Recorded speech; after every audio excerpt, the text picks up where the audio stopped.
तो hello friends, welcome back to my channel. तो friend, इससे पहले लेक्चर में हम लोगों ने कुछ इंपॉर्टेंट टॉपिक को देखा था, जिसमें फंडामेंटल ऑपरेशन ऑफ सेट था और भी बहुत सारे टॉपिक थे। इस लेक्चर में बेसिकली हम लोग कुछ इंपॉर्टेंट क्वेश्चन को डिस्कस करने वाले हैं, तो आप वीडियो में अंत तक बन रहिए, तभी आपको सारी चीज़ें समझ में आएंगी। टू द पॉइंट हम चीज़ों को स्टार्ट करते हैं। तो फ्रेंड्स, सबसे फर्स्ट क्वेश्चन कह रहा है कि if A is equal to 1,4 and B is equal to 4,5 and C is equal to 5,7 then determine A cross B intersection A cross C. इसे हमें क्या करना है, फाइंड करना है। तो सबसे पहले मैथ का फंडामेंटल आपको पता है कि मैथ का जो फर्स्ट स्टेप होता है, जो गिवन इक्वेशन दिया रहेगा उसे हम लोग एज इट इज़ लिख देंगे। तो ए इज इक्वल टू इतना हो गया आपका, बी इज इक्वल टू जो दिया हुआ है और सी इज इक्वल टू जो दिया हुआ है। हमें क्या फाइंड करना है, A cross B intersection A cross C find करना है। तो सबसे पहले हमें क्या करना होगा, ए क्रॉस बी निकालना होगा, उसके बाद ए क्रॉस सी निकालना होगा, उसके बाद उसमें इंटरसेक्शन का टर्म निकालना पड़ेगा। तो ए क्रॉस बी अगर हम निकालेंगे तो दोनों का क्रॉस प्रोडक्ट होगा, यानी ए क्रॉस बी। ए बी से आपको मतलब रहेगा, सी अभी आपको नहीं देखना है। तो ए बी, तो 1 से 4 तो 1,4, फिर 1 से 5 तो 1,5, 1 का काम खत्म हो गया।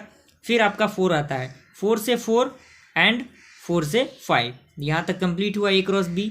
ए क्रॉस सी आपको निकालना है, तो ए क्रॉस सी आपको ए और सी से मतलब होना चाहिए, बी से मतलब नहीं होना चाहिए। तो ए यानी 1 और 5 एंड 1 और 7, तो यहाँ पे 1 और 5, 1 और 7 कमा, यहाँ पे 4 और 5 कमा 4 और 7, यहाँ पे कंप्लीट हुआ।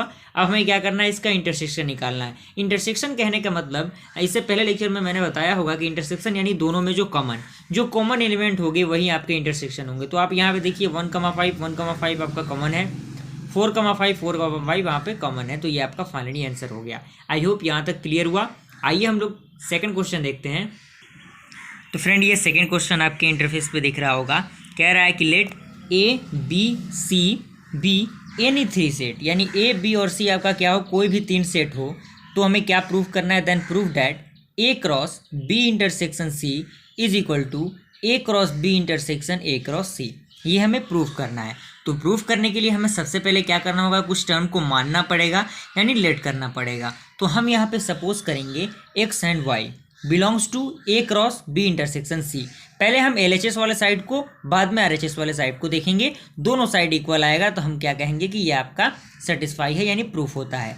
तो सबसे पहले हम LHS के लिए सपोज करते हैं X comma Y belongs to A cross B intersection C. तो यहाँ पे आप देखिए X belongs to A and Y belongs to B intersection C. यहाँ तक कंप्लीट हुआ। एक्स बिलोंग्स टू ए कर रहा है और वाई बिलोंग कर रहा है ये पूरे टर्म यानी बी इंटरसेक्शन सी को। फिर X belongs to A and Y belongs to, यहाँ पे देखिए बी, वाई बी को बिलोंग कर रहा है and Y belongs to C, C को भी बिलोंग कर रहा है। और यहाँ से हम क्या करेंगे, x belongs to A and Y belongs to B and x belongs to A and Y belongs to C.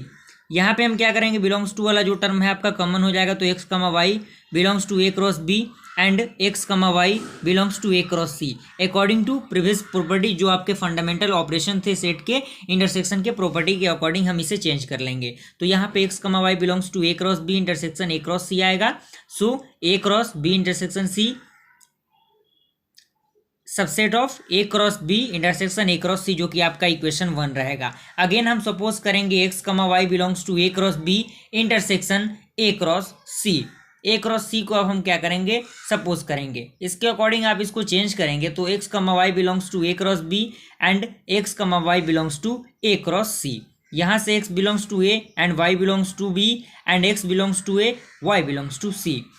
यहाँ से एक्स बिलोंग्स टू ए हो जाएगा and Y belongs to B intersection C हो जाएगा। फिर यहाँ पे आप चेंज करेंगे तो ये दोनों आपका variable x comma Y belongs to A cross B intersection c आपका हो जाएगा अकॉर्डिंग टू फॉर्मूला।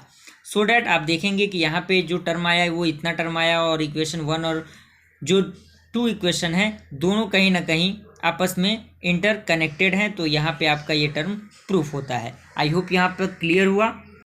फ्रेंड, आपका इस वीडियो लेक्चर का जो लास्ट क्वेश्चन है वो कह रहा है कि if A B C and D are any 4 sets then prove that A intersection B cross C intersection D is equal to A cross C intersection B cross D. सबसे पहले हमें suppose करना होगा, यानी मानना होगा, let x comma Y belongs to A cross B intersection C intersection D. Okay, तो x belongs to A intersection B and Y belongs to आपका क्या हो जाएगा, सी इंटरसेक्शन डी। तो यहाँ से x बिलोंग्स टू ए हो जाएगा and y belongs to b हो जाएगा। सॉरी, x ए से भी बिलोंग करेगा और x आपका b से भी बिलोंग करेगा और y आपका c से और साथ ही साथ y आपका d से बिलोंग करेगा। तो यहाँ से x, y belongs to a cross c and x, y belongs to b cross d। तो अकॉर्डिंग टू इंटरसेक्शन का रूल आपका x, y belongs to a cross c intersection b cross d, then हम इसको इस तरह से इस term में लिख सकते हैं जो कि इक्वेशन 1 हो जाएगा। अगेन हम लेट करेंगे c के टर्म में, तो let x, y belongs to a cross c intersection b cross d, then हम इसे चेंज करेंगे। तो चेंज करने के बाद जो आपका फाइनली आएगा, आप आसानी से चेंज कर सकते हैं, ज़्यादा इसमें कोई दिक्कत नहीं है, बस लॉजिक आप पकड़ लीजिएगा, आसानी से चेंज कर सकते हैं। तो ये आपका ये टर्म आएगा इक्वेशन 1, इक्वेशन 2। आपका इक्वेशन 1 और 2 कहीं ना कहीं एक दूसरे से रिलेट कर रहा है, तो रिलेट करने की वजह से जो आपका टर्म है दोनों इक्वल आएगा। ओके, आई होप यहाँ तक क्लियर हुआ। आई होप आपको वीडियो पसंद आए, वीडियो को लाइक कीजिए और चैनल पर भी चैनल को सब्सक्राइब कीजिए। फिर मिलते हैं अगले वीडियो में, तो तक के लिए थैंक यू।